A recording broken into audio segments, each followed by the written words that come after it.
Thank you very much, Rivington Biz in the third. Joined now by Westrice and Broken Shard. You guys just won your first game in the LCS against Cloud9 of all teams. How's it feel? We just broke the 028 dream. That's about right, yeah. Yeah. This morning, we were talking about like what we needed to do as a team, and like I remember distinctly what we said. All right, guys, we're either going 040 or 40-0 because we felt that we were playing too passive and too like defensive, kind of letting the plays fall into place instead of actively doing it. So we came into the game with the mindset that we're going to win, not lose. So we went in like guns blazing, pushing hard, and sometimes it was a bit reckless and we got punished for it. But at least like we went in and we did like what our game plan was. So what was the communication like with you and the bottom lane after they do a lot of trading down bottom, and then you go down? Were you expecting Meteos there for the counter gank and this triple kill? Essentially, yeah. I saw Meteos, like, pretty sure, like, if Meteos was anywhere on the map, he would be bot lane right now.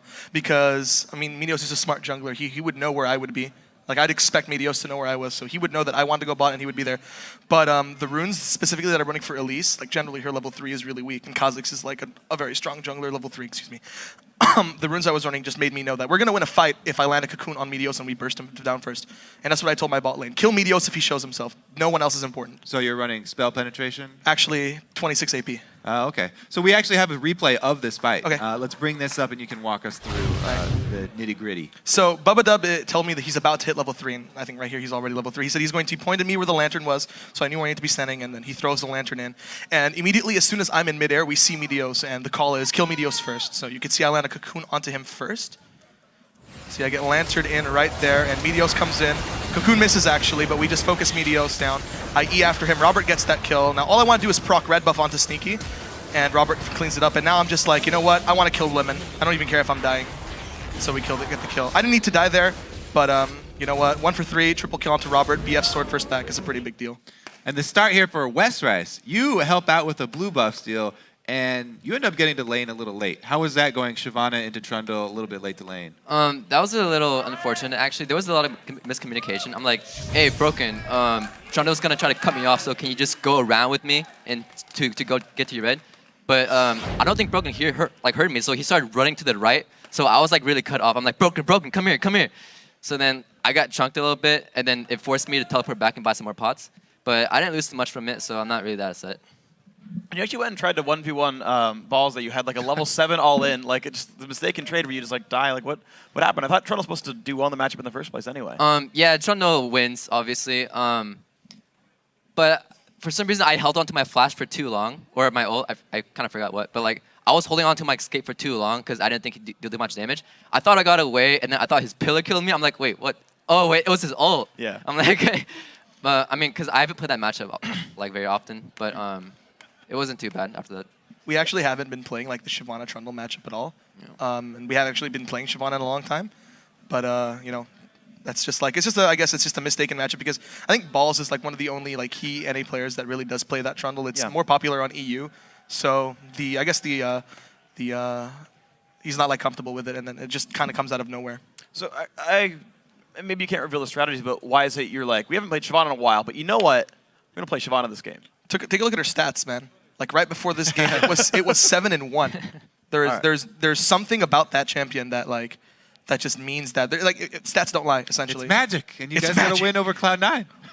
No. I mean the stats don't lie in Shyvana. We've been playing it before, and it doesn't. Shyvana's not necessarily a champion that's like, oh, I haven't played her in a week. I'm never gonna learn how to play her again. So we were comfortable playing comps around Shyvana and comfortable with Westrice playing Shyvana. So we decided that we were gonna pull it out and try to use it. So you end up getting Balls back later, actually. He stops the teleport. I was of the opinion that if he kept running, he had mana still and he could pillar. Would you have kept chasing? Would he have gotten away if he kept running? When he was diving me at my... Then he decided to stop. I was a little confused. I thought he was baiting me for a second. But I'm like, nah, this can't be. He wouldn't waste a teleport like that. So I'm not sure if he was paying attention, but I just walked up to him and killed him. I'm like, all right. Yeah. Do you think if he did not stop there to teleport, would you have kept chasing him and gone for the kill? Or would you have let him run? I'm actually not sure. I forgot how the situation was, but I think I would have, because like I was like a little bit healthier than he was, and his ult was down, and I knew Shyvana has a bigger burst than Trundle has like in one rotation, so I wasn't too scared. but that free kill just caught me off guard. I'm like, oh, all right. Yeah, it's a good thing to fall into your lap. Yeah. So that game was really, really crazy back and forth where you're like, both your Nexus turrets were dead. You've got to fight back and forth in the mid lane. Like, things are going crazy. Half the engagements work, half of them don't. How do you kind of keep us like a straight head when that's going down? Like, how do you find the right battles? Like, how do you know how to play those kinds of games? I mean, one thing that I think a lot of people have commended us for is our good mindset and good attitude coming into games. One thing that I really have to point out is that throughout the entire game, Prolly and I think Robert and Prolly are like the main like late game shot callers. They were always like staying positive and like, we need to do this. Like even if we just lost a fight, like we gotta do this, we gotta get timers, we gotta do this, we gotta do that.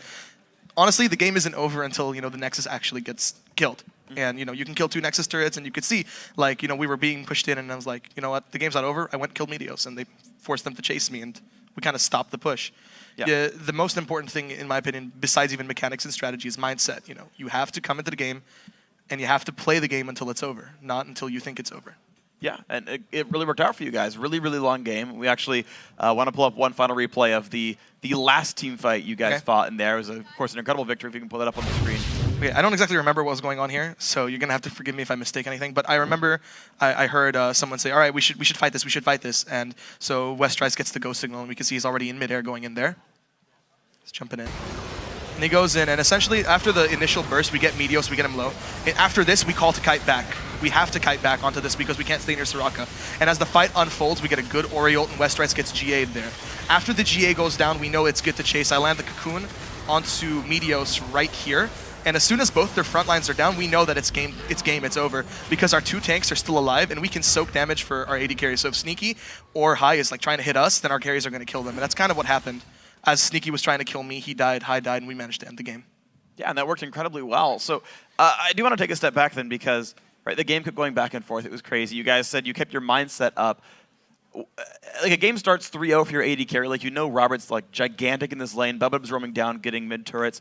When C9 starts pulling the game back, like what do you refocus on? What do you say? Okay, here's our next objective. It's essentially we have like a saying within our team is that the 2 most important words for us are win conditions. So play to the win conditions. Essentially, when we're losing a fight, all right, why didn't we lose the fight? Why did we lose the fight? Because we didn't play to our win conditions. So next fight, we're going to play to our win conditions. And essentially, we kept reiterating what our win conditions were in that game. Control wards in their jungle, mid bot lane pressure, teleport on top lane, dragons. Yeah. Those are the 4 win conditions of the game. And we kept going for those. And essentially, when they kept pulling back, all right, let's refocus. Let's reiterate what are our win conditions, make sure everyone knows what's going on, and then we just go do that. Now, do you tailor those specifically for a team? Do you pick up a team comp and say, we're playing EG, for example, next week? Are you going to have a specific team comp that you're going to run into a team that runs a style like EG? Not necessarily. It's like the win condition type is very like, it's a dynamic type of concept. It's a dynamic idea. It changes with every team. So it depends on like the team comp that you're running and the team comp that they're running. For example, if EG is going to run like a wombo combo team comp, we're going to play something that's split and pick. Their win conditions are team fighting. Ours is to not team fight. So we're just going to spend a lot of time actually focusing on what EG is going to play, and we're going to figure out what our win conditions of that game is yet. Okay, so Westrise, one last question for you before we go to break.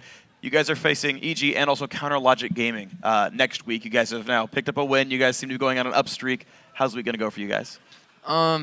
We have a good record against EG, or not promos, but like just in scrims in general.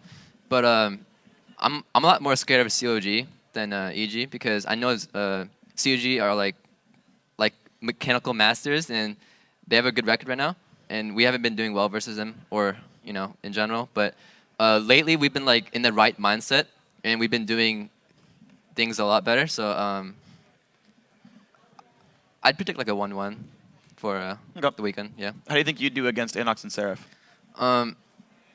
Seraph is like a solo queue god, but in tournament plays, he does his job, but I never see him carrying. He just does his top lane job. Like the complete opposite of Zion. Like Zion carries games, Seraph doesn't, but he still does his job. So in a way, I think Inox and Seraph are like on equal levels right now, because Seraph hasn't. I feel like Seraph hasn't really meshed with COG yet. I felt like, I don't know, but like that's just judging what I saw. But I guess we'll just see. All right, well, guys, congratulations on your win over Cloud9, 1-3. You guys got 24 games to go. Make them all wins. You have a great record there for yourselves, guys. Thank you very much for your time.